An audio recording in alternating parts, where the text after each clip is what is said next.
comunidad de Tongoy y sus alrededores. Mi nombre es Natalie Farfán, soy enfermera universitaria del Cefal de Tongoy.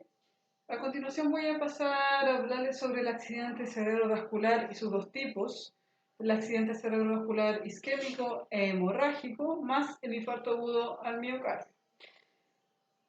Dentro de mi currículum poseo una certificación de accidente cerebrovascular impartida por el Hospital de Valle, más experiencia en el área privada sobre temas de urgencia. Para comenzar, como todos ustedes bien saben, estamos en el mes del corazón y para nosotros como CEFAN, durante todo este mes se han realizado distintas charlas por parte de todo el equipo médico, kinesiología, nutrición, enfermería, por la importancia de este mes del corazón y recordar cosas fundamentales para la salud en general de la población. Para continuar, esta charla básicamente va a estar enfocada en los riesgos cardiovasculares, que es lo que vamos a pasar a ver a fondo un poquito más adelante, pero en primera instancia vamos a hablar de temas generales que ya mis colegas le han hablado, pero no está de más recordar un poquito de esto para de antesala a lo que consigue, a lo que conlleva. ¿Ya? Bueno, para comenzar, mi idea principal no es solo hablarles de una forma científica, mi idea principal también es hablar y llegar a la comunidad, de que nuestra localidad tongoyina esté en conocimiento de cómo funcionan las distintas enfermedades, los tratamientos, las cosas que nos exponemos cuando hay un riesgo cardiovascular alto. El primer tema que vamos a partir es el accidente cerebrovascular isquémico. En palabras simples, infarto cerebral. ¿Ya? Porque como decía recién, para mí lo más importante es que ustedes lo entiendan con palabras simples. Y mi finalidad es que sean partícipes de su tratamiento, comprendan los procesos y puedan ser participantes activos en todo su proceso de salud. Para mí eso es lo fundamental. Primer tema, accidente cerebrovascular isquémico. Segundo tema, accidente cerebrovascular hemorrágico. Ya la diferencia principal radica en que en el accidente cerebrovascular isquémico estamos hablando de un infarto cerebral y en el accidente cerebrovascular hemorrágico estamos hablando de un derrame cerebral. O sea, cerebral, perdón. Para que sepan de qué estamos tratando en palabras más simples, para luego terminar con un infarto agudo al miocardio. En nuestra siguiente diapositiva podemos observar factores de riesgo. ¿Por qué parto con factores de riesgo? Parto con factores de riesgo porque si bien es cierto, durante todo el mes se han realizado distintas charlas, no está de más de forma rápida hacer un recordatorio de estos temas. Por ejemplo, encontramos que los factores no modificables, encontramos la edad. Científicamente, todos los pacientes que son mayores de 35 años tienen un riesgo por su edad y sobre todo mientras va aumentando la edad de presentar una hipertensión arterial. También tenemos el tema del sexo. Favorablemente para nosotras las mujeres tenemos estrógenos que nos favorecen en el tema del cuidado cardiovascular. Cuando ya nos llega el tema de la menopausia, lamentablemente esto va bajando, pero para que ustedes igual sean conscientes de que también tenemos un factor protector por esa área, a diferencia de los varones, ¿ya? También tenemos otros temas como la herencia. Lamentablemente, si tenemos familiares que han sufrido ya sea infarto cerebral, ya sea infarto cardíaco, sin duda alguna hay una predisposición o, en palabras simples, una probabilidad más alta de que también lo pudiera ocurrir uno mismo o un familiar directo, ¿ya? En la parte lateral encontramos factores modificables, que es donde yo quiero apuntar, ¿ya? Dentro de estos factores modificables encontramos la hipertensión arterial, la diabetes mellitus, encontramos la dislipidemia, los estilos de vida saludable, tabaquismo. Bueno, de forma rápida y de la manera más concisa posible, porque principalmente como CEFAM buscamos que la comunidad esté educada, le voy a hablar sobre, por ejemplo, la diabetes mellitus. ¿Qué sabemos de la diabetes mellitus? En palabras simples, la diabetes mellitus es una afectación que afecta el adecuado desempeño del organismo ante la glicemia, que en palabras simples es la glucosa. Se lo describo en palabras más fáciles.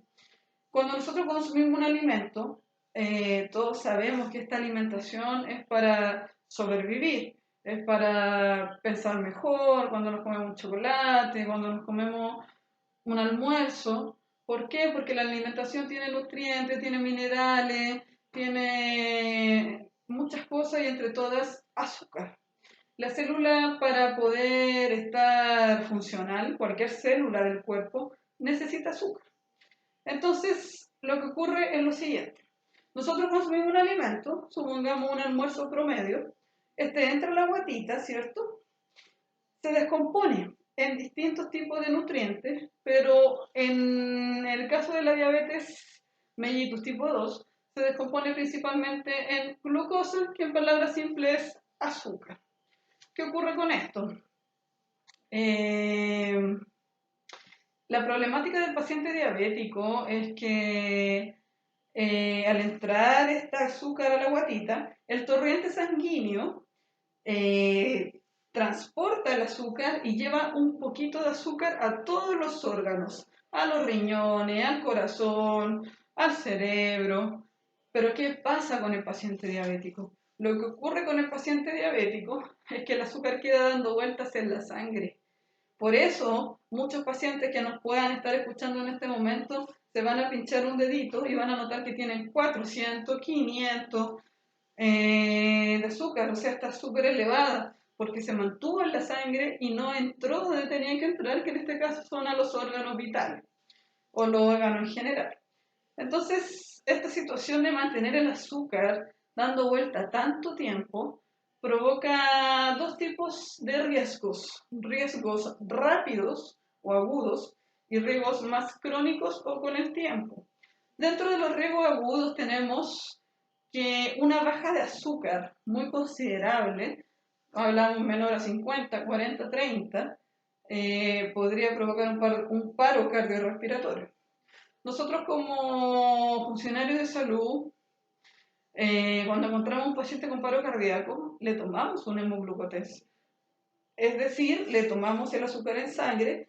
¿Por qué? Porque podría ser una de las causas de paro. O sea, para mí lo importante es que se den cuenta de que es importante mantener los niveles de azúcar en sangre controlados, porque de una forma aguda o rápida cualquier paciente podría sufrir esto. Por otra parte, cuando los niveles de azúcar están muy elevados, podría llevarnos a una hiperglicemia. El problema de la hiperglicemia es que nos lleva a hospitalización y también nos lleva a un riesgo de una afección mayor que nos podría llevar inclusive hasta la muerte. Ya, para que ustedes estén informaditos. Por otra parte, dentro de las alteraciones tardías por mantener este azúcar dando vuelta tanto tiempo, encontramos varias. La primera de todas, encontramos que el azúcar mantenida, valga la redundancia, en la sangre, puede afectar los vasitos sanguíneos que están en los ojos. Principalmente y sobre todo, pacientes que llevan más de 10 años con diabetes mellitus tipo 2. Entonces, por eso nosotros como CEFAM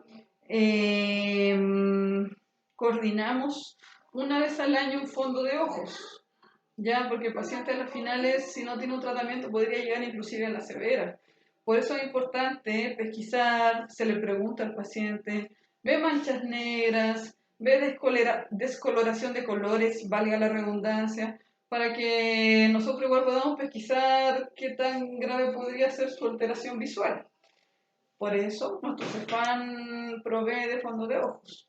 Por otra parte, y otra afectación con el paso del tiempo de una azúcar mantenida por mucho tiempo, sobre todo sobre 10 años, está el tema renal.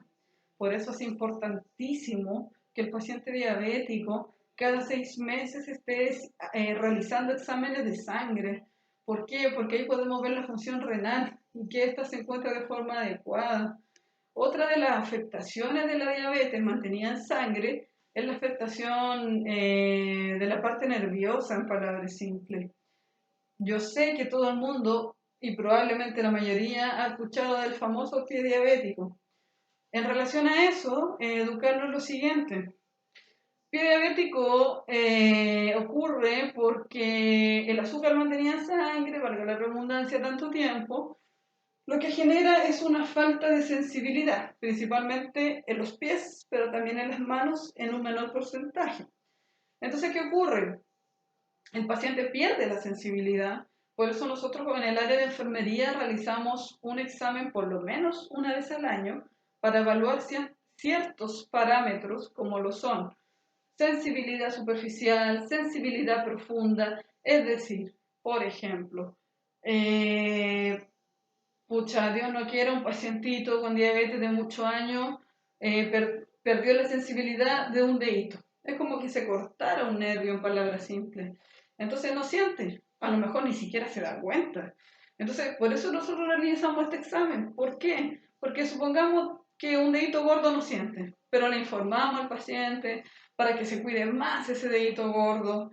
Otra de las cosas es que el azúcar mantenida en sangre hace que la irrigación sanguínea, es decir, el flujo sanguíneo que llegue a los pies, no sea el adecuado, porque el azúcar mantenido en sangre daña los vasos sanguíneos, daña las arterias. Entonces, tenemos este caso hipotético, muy común por lo demás. El paciente perdió sensibilidad, se le encarnó una uñita, por ejemplo, entre muchas cosas. Podría ser un golpe haberle generado una herida, son muchos los factores.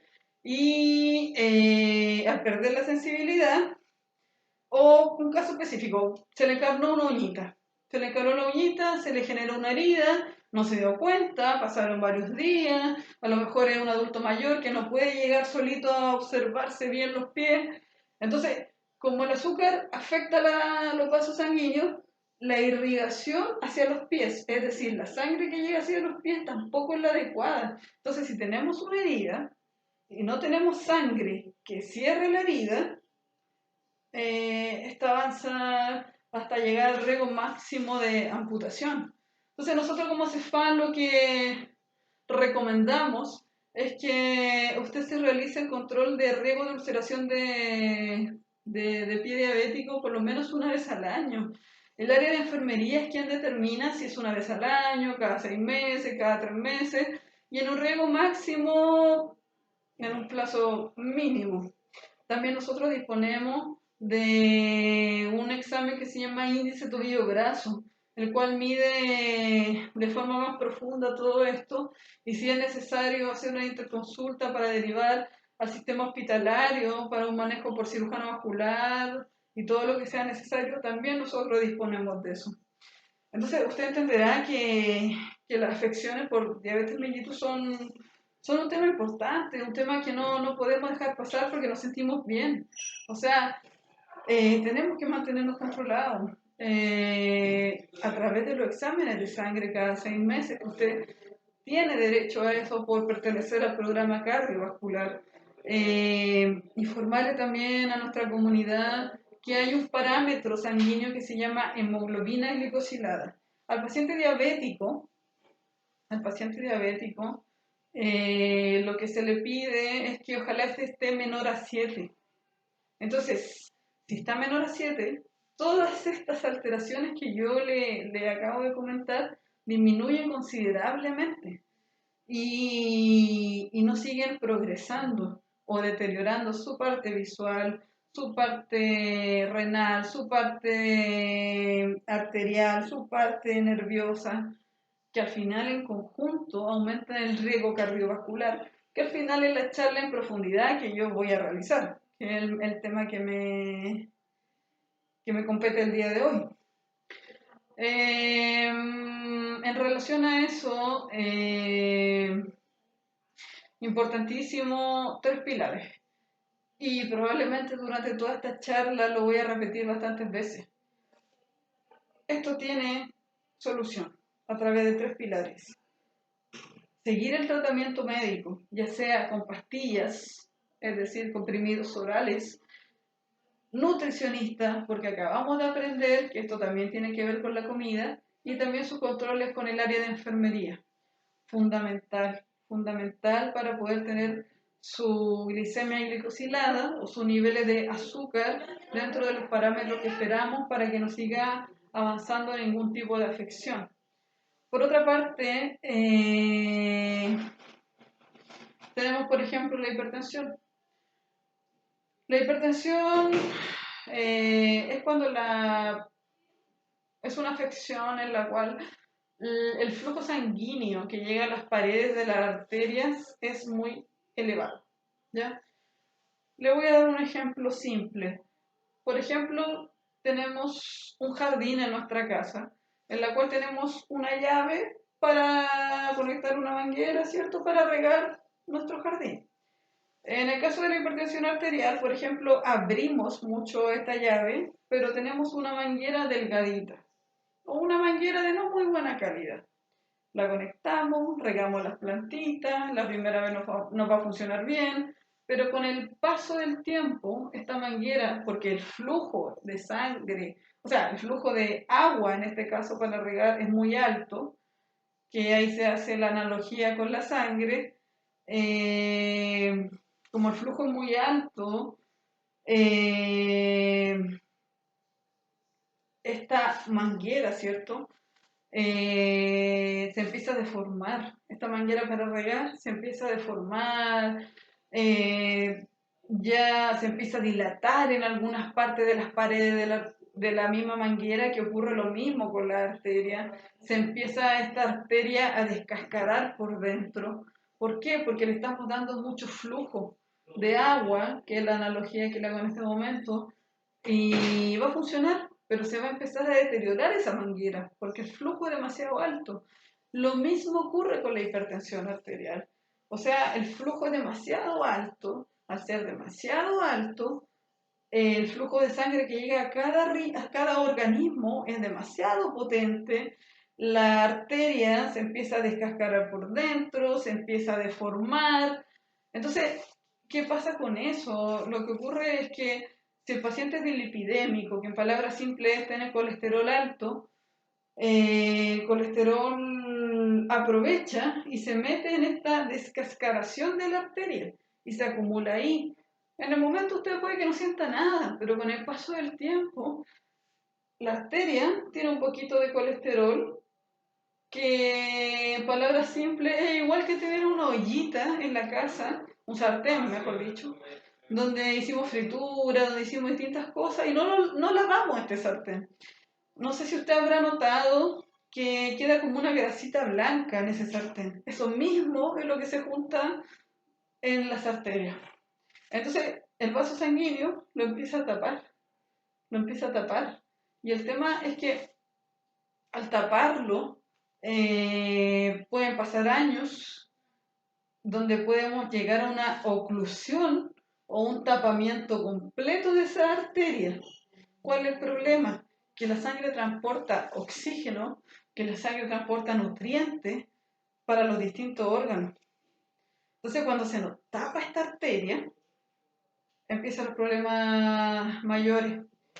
Corremos, nuestro riesgo cardiovascular aumenta considerablemente y estamos expuestos que nosotros como salud primaria lo que queremos evitar es llegar hasta ese punto. Infarto cardíaco, infarto cerebral e inclusive derrame cerebral, ¿ya? Por ejemplo, un método tan simple como disminuir la sal, súper favorable. O sea, la molécula de sal va unida a la molécula de agua dentro del organismo. Entonces, si nosotros consumimos sal siendo hipertensos, se retiene agua, se retiene sangre. Por lo tanto, la presión se mantiene elevada. Entonces, un método más sencillo es, por ejemplo, hacer pipí, porque como van unidas, usted hace pipí, usted bota sal, usted baja la presión.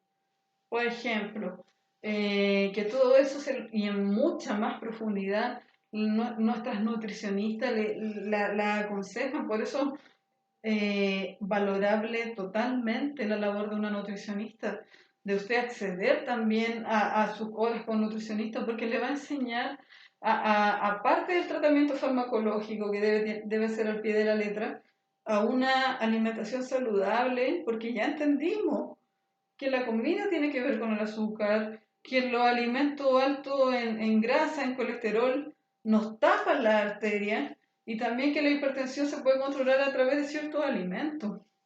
Entonces, dentro de todas estas problemáticas que pueden pasar años y pareciera que no pasara nada, es que aumentamos nuestro riesgo cardiovascular.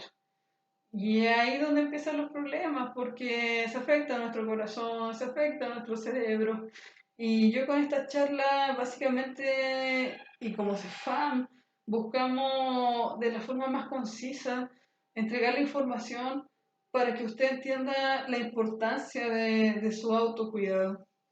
También dentro de otros factores modificables tenemos el estilo de vida, eh, científicamente, el realizar ejercicio 3 veces a la semana nos ayuda a bajar los niveles de azúcar, nos ayuda a bajar los niveles de presión arterial, nos ayuda a bajar algún tipo de obesidad que tengamos, que eso también aumenta el riesgo cardiovascular, alimentación saludable, ojalá no tabaco. ¿Por qué? Porque el tabaco produce endurecimiento de la arteria. Entonces, Dios no quiera, estamos ante un infarto.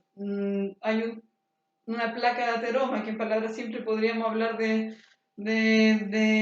una grasita, de un coágulo que tapó ahí. Si tenemos las arterias que se dilaten bien en un no fumador, esto va a ayudar que, aunque sea por algún ladito, pase sangre y no hay una obstrucción completa. Punto fundamental. Bueno, vamos a iniciar de lleno. Vamos a iniciar con accidente cerebrovascular isquémico, que en palabras simples es un infarto cerebral. Para mí esto y para nuestros CEFAN es muy importante prestar atención a lo siguiente que yo le voy a decir. Usted habrá notado quizás que el título es accidente cerebrovascular, que se divide en dos: infarto cerebrovascular, hemorragia cerebrovascular.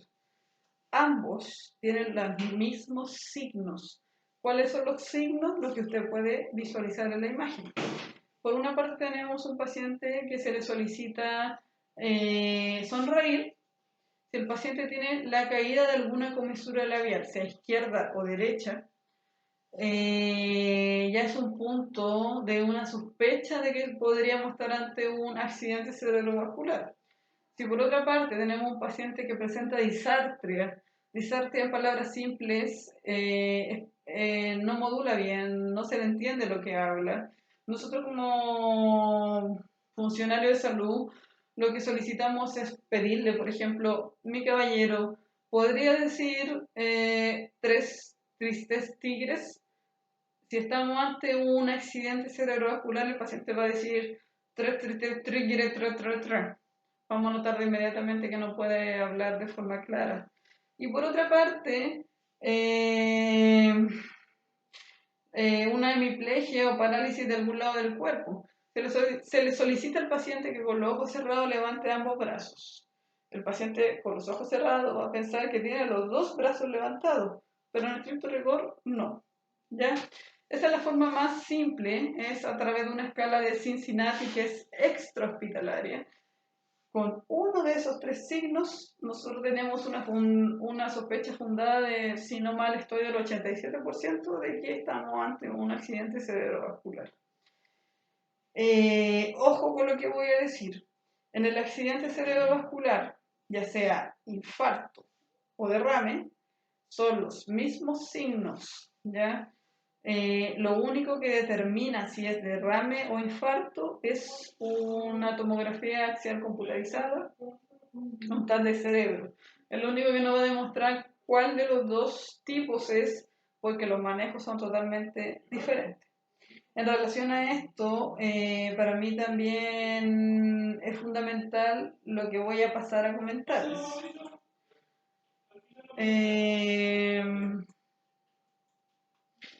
Se lo voy a leer textual y luego se lo voy a explicar. Zona de isquemia, es decir, zona que no llega adecuado flujo sanguíneo por una obstrucción. En esta zona tenemos una isquemia incompleta en la parte cerebral, en la cual las neuronas están funcionalmente inactivas, pero todavía son viables. ¿Qué quiere decir esto? Las neuronas no mueren inmediatamente. Ya generalmente hay un promedio de 4 o 6 minutos en que mueren cuando no llega nada de oxígeno, nada de nutrientes, pero probablemente sí llega un espacio que sí pueda llegar. Entonces encontramos en la zona tiempo dependiente, en la que en el curso de minutos, horas o días, el parénquima cerebral se va destruyendo progresivamente, donde encontramos un blanco de intervenciones de 3 a 4,5 horas, ventana terapéutica. En palabras simples, y en esto sí le pido que me presten mucha atención. Nosotros nos encontramos como localidad en un sector rural, ¿ya? Identificar precozmente los síntomas los signos, perdón, que les nombré recién, comisura labial, el tema de no tener la movilidad en el cuerpo, en palabras simples, y el tema de una disartria, dificultad para hablar, si lo pesquisamos y trasladamos al paciente acá a nuestro servicio de CEFAM de urgencia, el médico hace la confirmación diagnóstica y lo podemos trasladar rápidamente al sistema hospitalario. En el sistema hospitalario, si este paciente llega antes de 4,5 horas y media, puede acceder al tratamiento fibrinolítico. ¿Qué es el tratamiento fibrinolítico? El rompimiento de este coágulo, para que esa parte del cerebro no deje de recibir nutrientes, no deje de recibir oxígeno y el paciente quede sin secuela. Ahora, aclarar que también hay contraindicaciones. El paciente tiene que cumplir ciertos criterios, pero en la mayoría de los casos, en el 70% sí son candidatos a este tratamiento fibrinolítico. En razón de eso, ya que estamos en un sector rural, les solicito que ojalá compartan la información para que la mayoría de la gente esté informada, porque si pasa más de 4,5 horas, el paciente va a quedar con secuela y no va a volver a su estado anterior a todo este episodio de infarto cerebral. Bueno, en la siguiente imagen, esto es más informativo. En la parte hospitalaria, como les dije a priori, accidente cerebrovascular se divide en infarto, se divide en hemorragia. El único examen que delimita, ya que los signos son iguales, el único examen que nos delimita si es hemorrágico o derrame o infarto es un TAC o resonancia magnética de encéfalo. Es lo único que nos va a poder demostrar realmente cuál de estos casos clínicos o situaciones es, ¿ya? Como pueden observar en la imagen, cuando estamos antes de 4,5 horas, recibe trombolisis, que en palabras simples es el rompimiento de este coágulo. Ya si el tiempo va pasando un poquito más, tenemos una recanalización endovascular y ya cuando es mayor o menor a 48 horas, mejor dicho, aspirina. Ya se hospitaliza el paciente, fármaco en gran variedad, estudio de cuál fue la causa, monitorización cardíaca, manejo también de la deglución, porque el paciente al no hablar bien, tampoco traga bien.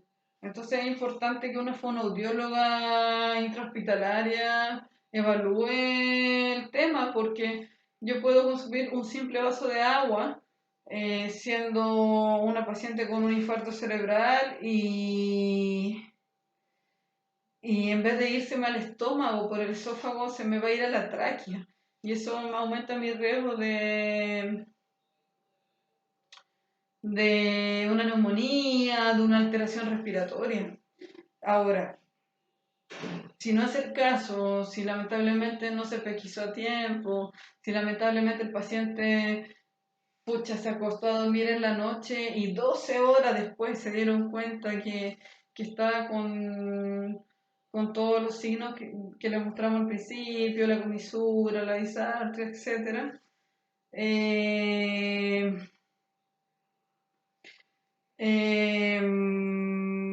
de todas maneras, el paciente no va a perder su funcionalidad completa, no va a estar al 100%, va a requerir un periodo de recuperación.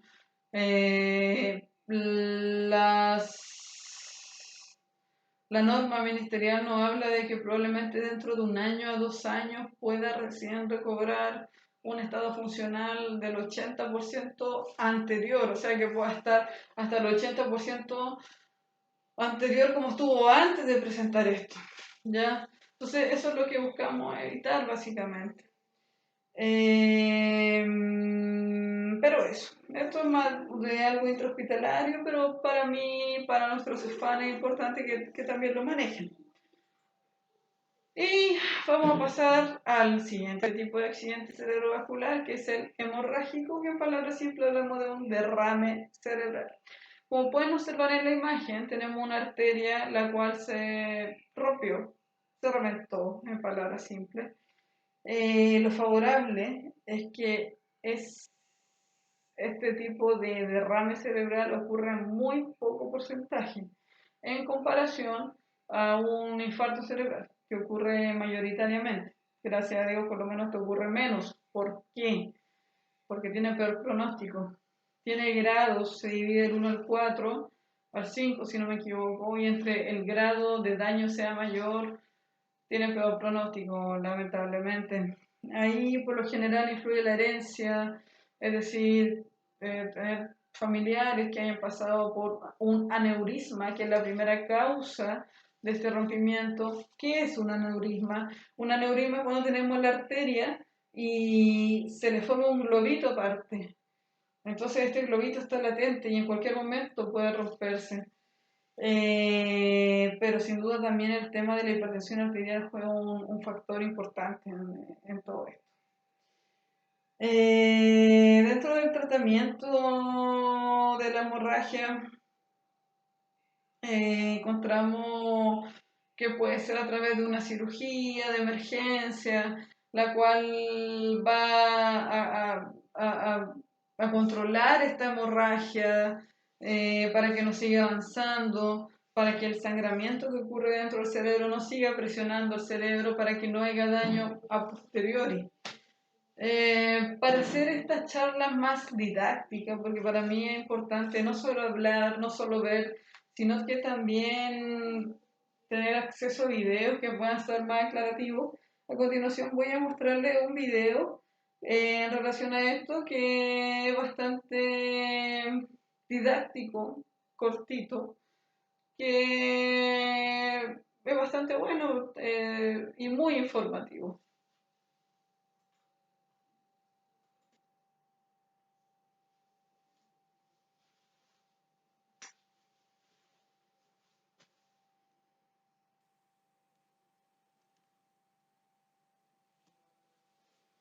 Un accidente cerebrovascular ocurre cuando el flujo sanguíneo en parte de su cerebro es bloqueado. Ahora, disculpe que haya interrumpido. En la primera parte de este video vamos a hablar de un accidente cerebrovascular en general y luego nos vamos a enfocar en el hemorrágico.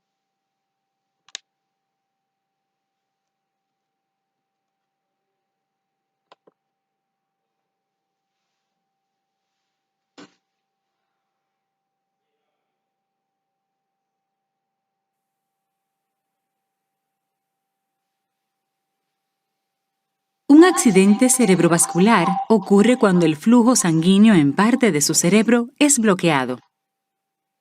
Después de algunos minutos, las hambrientas células cerebrales comienzan a morir.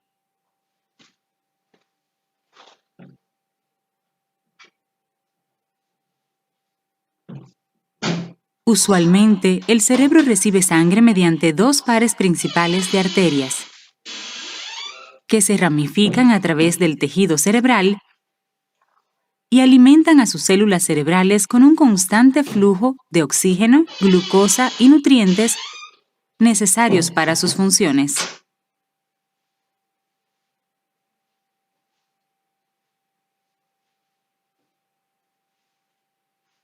Durante un accidente cerebrovascular hemorrágico, el sangrado anormal interrumpe el flujo sanguíneo regular.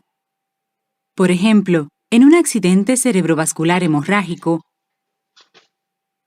un vaso sanguíneo se rompe, derramando sangre directamente en el cerebro, mientras roba el tejido provisto de alimento. Tanto la hemorragia y la falta de suministro de sangre, llamada isquemia, destruyen el tejido cerebral. Un accidente cerebrovascular subaracnoideo ocurre cuando un espacio débil en la pared de un vaso sanguíneo, llamado aneurisma, se rompe y gotea sangre en el espacio apretado entre su cerebro y su cráneo. El sangrado de presión alta puede dar como resultado serios daños al tejido cerebral.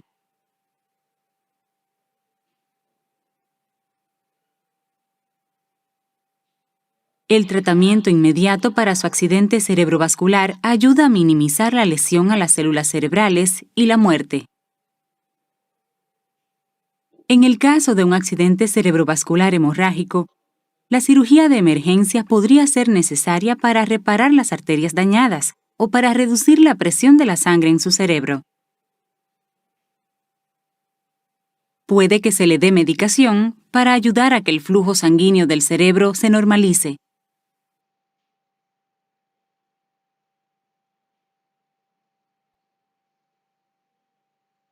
Bueno, en relación a esto, la última parte del tratamiento ya es intrahospitalario. Pero como CEFAL también nos parece importante que conozcan todo el protocolo a seguir y estén informados en relación a esto. Y por último, vamos a pasar al infarto agudo al miocardio. En palabras simples, el infarto agudo al miocardio nos habla de un infarto al corazón. Ya, miocardio hace referencia al músculo cardíaco. ¿Qué es un infarto agudo al miocardio? Muy parecido al accidente, al infarto cerebral. En este encontramos que hay una oclusión de una arteria, pero esta es a nivel cerebral. Ya las causas pueden ser variadas, pero eso es lo que ocurre.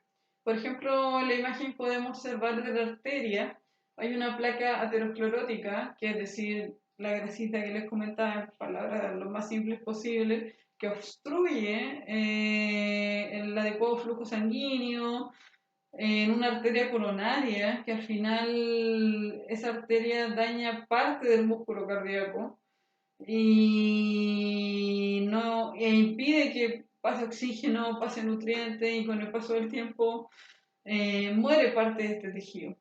Acá tenemos sí una diferencia. Dentro de los síntomas para detectar un infarto agudo del miocardio, encontramos, por ejemplo, un dolor precordial que hace referencia a un dolor opresivo en el pecho. La gente que lo ha padecido y cursado no habla de un dolor opresivo como si le pusieran el pie de un elefante sobre su corazón. También otra característica que tiene es que se irradia, ya sea brazo, ya sea al otro brazo, ya sea espalda, ya sea mandíbula.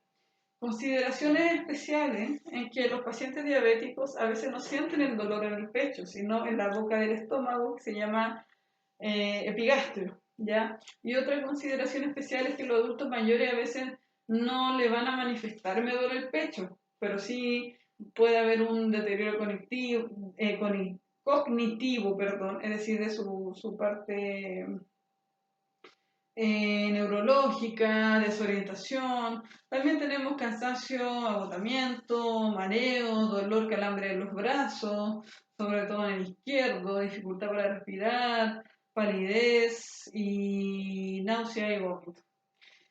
Es importante que si usted detecta esta sintomatología en usted o en algún familiar, venga a consultar inmediatamente. El único examen que a nosotros nos ratifica que se está cursando con un infarto al corazón se llama electrocardiograma de 12 derivaciones.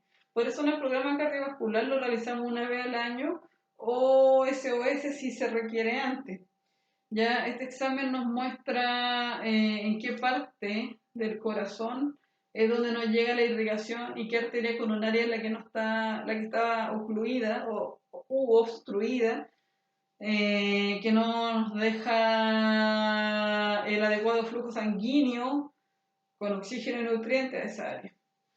Un factor importante también en esto es que nosotros como CEFAM, al pesquisar esto, realizamos un traslado lo más antes posible dentro de nuestras eh, dentro de nuestra jurisdicción para lograr que el paciente llegue luego al hospital, para que se le hagan estudios más a fondo, como por ejemplo enzimas cardíacas, que son exámenes complementarios que nos permiten saber si el paciente está, confirmar en el fondo la hipótesis diagnóstica que el electro ya le informa de todas maneras, de que está cursando con un infarto, de que el infarto nos muestra si puede ser reciente o muy antiguo o si ya pasó. Por ejemplo, hay dos parámetros importantísimos, la troponina, que nos habla en el fondo de que estamos ante un infarto agudo. Generalmente empieza, la troponina siempre marca cero, ya dentro de los exámenes de sangre. Pero si este parámetro o estos números empiezan a elevarse después de las primeras 4 horas del inicio del infarto. Y por otra parte también tenemos, para no variar en el nombre exacto, ¿cierto? Tenemos por otra parte CK2MB, que también es un parámetro el cual nos permite ver si hubo un infarto reciente o estamos ante una necrosis antigua. Ya cuando ya logramos trasladar al paciente, ocurre algo muy parecido al accidente cerebrovascular. El paciente, para recibir terapia fibrinolítica, es decir, que se logre romper este trompo, tiene o esta grasita o este coágulo, generalmente e idealmente tiene que ser antes de las primeras 6 horas. Por eso es importante pesquisar precozmente. Si tiene duda, venir a Cefam, que se le realice el electro para minorar los tiempos. Y en el caso de que se confirme un infarto, acceder al hospital para ver si es candidato a una terapia fibrinolítica de rompimiento. Porque también hay contraindicaciones que no todos los pacientes se puede hacer, pero en la mayoría sí se puede hacer. También, según criterio médico, se pueden hacer otro tipo de cositas, como lo que es ¿cómo se llama esto? La palabra exacta. Un cateterismo en el cual se ingresa un tubo flexible por la parte femoral, llegando a la obstrucción de la arteria coronaria, donde generalmente se pone un stent, que es una mallita que amplía esta arteria que está apretadita, ocluida, para que avance el flujo sanguíneo. Y también tenemos, por ejemplo, lo que es,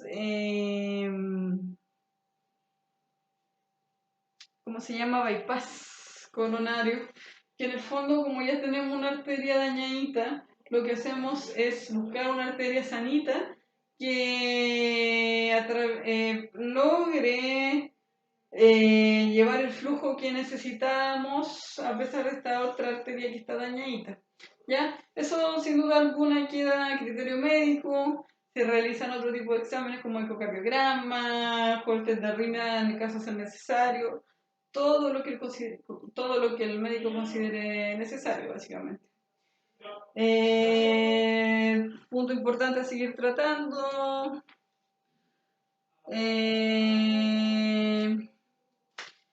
Para mí lo más importante es lo siguiente. reconocer precozmente los signos que le mostramos en relación a un infarto o derrame cerebral, y también reconocer precozmente síntomas sobre algún posible infarto, ya que como vivimos en un lugar rural, también tenemos un tiempo de distancia para lograr llegar al sistema hospitalario de urgencia. Hay que ver disponibilidad de ambulancia, ya sea de nuestro CEFAM como también de SAMU, sobre todo en estos periodos de pandemia. Entonces, todo esto tiene solución con 3 pilares fundamentales, y ojalá, mi querida gente, no lo olviden: seguir el tratamiento farmacológico como debe ser, en horarios preestablecidos, nutricionista, porque ya aprendimos que la parte de la alimentación es fundamental, enfermería. ¿Ya? A continuación, como les decía recién, a mí me gusta que siempre las cosas sean auditivas, visuales y también didácticas. Voy a pasar a mostrarles un video del infarto para que ustedes puedan, de manera didáctica, un video súper cortito, comprender un poco mejor todo este tema. Infarto agudo al miocardio. También comentarles que decidí poner la clínica alemana porque encontré que explica bien todo este tema. Y se los coloco al tiro. Infarto agudo al miocardio. El infarto agudo al miocardio es la disminución de la irrigación sanguínea al músculo del corazón, producida por la obstrucción de las arterias coronarias. ¿Cómo se produce una obstrucción de arteria coronaria? Cuando se obstruye una arteria coronaria, la sangre deja de fluir, dañando el tejido cardíaco. Analizaremos 2 tipos de obstrucción: la arterioesclerosis y el accidente de placa. La obstrucción por arterioesclerosis es la acumulación de colesterol en las paredes de las arterias, formando una placa dura. El accidente de placa ocurre cuando la placa de colesterol se rompe, desencadenando la formación de un trombo que obstruye la arteria. Los síntomas de un infarto agudo son dolor, ardor u opresión en el pecho, molestias en brazos, espalda y cuello, falta de aire, mareos, sudor, náuseas y vómitos. Los principales factores de riesgo para la aparición de una enfermedad al miocardio son género, historia familiar, edad. Estos factores lo predisponen a tener una enfermedad coronaria. Sin embargo, los factores de riesgo mencionados a continuación aumentan considerablemente el riesgo de desarrollar un infarto. Obesidad, alto colesterol, abuso de droga, hipertensión, alcohol, estrés, tabaquismo. ¿Cuál es el tratamiento para el infarto? Si usted ya ha sufrido un infarto, los tratamientos posibles son medicamentos, cateterismo cardíaco o cirugía de bypass coronario. Si está utilizando tratamiento con medicamentos, es importante recordar que no debe suspenderlos sin indicación médica. Para no interrumpir su terapia, le recomendamos: compre sus medicamentos con anticipación. Lleve siempre los medicamentos con usted. Mantenga una lista de todos los medicamentos que toma y muéstrela a todos los médicos o dentistas que lo atiendan. Siga una rutina. Busque apoyo familiar. El cateterismo cardíaco es la inserción de un tubo flexible que ingresa por la arteria de un brazo o pierna, llega hasta la arteria coronaria obstruida, limpiándola para restablecer el flujo de sangre. En algunos casos, se ingresa un elemento llamado stent, que se expande y genera un espacio para el tránsito fluido de la sangre. Cirugía de bypass coronario. Cuando existe una arteria obstruida, esta cirugía permite restaurar el flujo sanguíneo. Consiste en utilizar vasos sanos extraídos de las piernas o el pecho para crear una nueva vía por donde la sangre llegue al corazón. ¿Cómo cuidarse después de un infarto? No fume. Evite el consumo de café, té, bebidas alcohólicas, gaseosas y energéticas. Evite comidas con alto contenido de grasas. Reduzca el consumo de sal. Controle su esfuerzo. Realiza actividad física. Realiza actividades al aire libre. Si ya ha sufrido un infarto previamente, debe consultar en urgencia si posee alguno de los siguientes síntomas: dolor o molestia en el pecho, similar a cuando sufrió el infarto; sensación de ardor u opresión en el pecho; dolor en el brazo izquierdo, hombros, cuello o espalda; palpitaciones o sensación de que el corazón late muy rápido; mucho cansancio, desproporcionado a la actividad física; mareos, náuseas o desmayos; si los medicamentos le provocan nuevos síntomas; dificultad para respirar o tos de predominio nocturno; aumento rápido de peso, pies o tobillos se hinchan más de lo normal. Si es tu salud, es la alemana.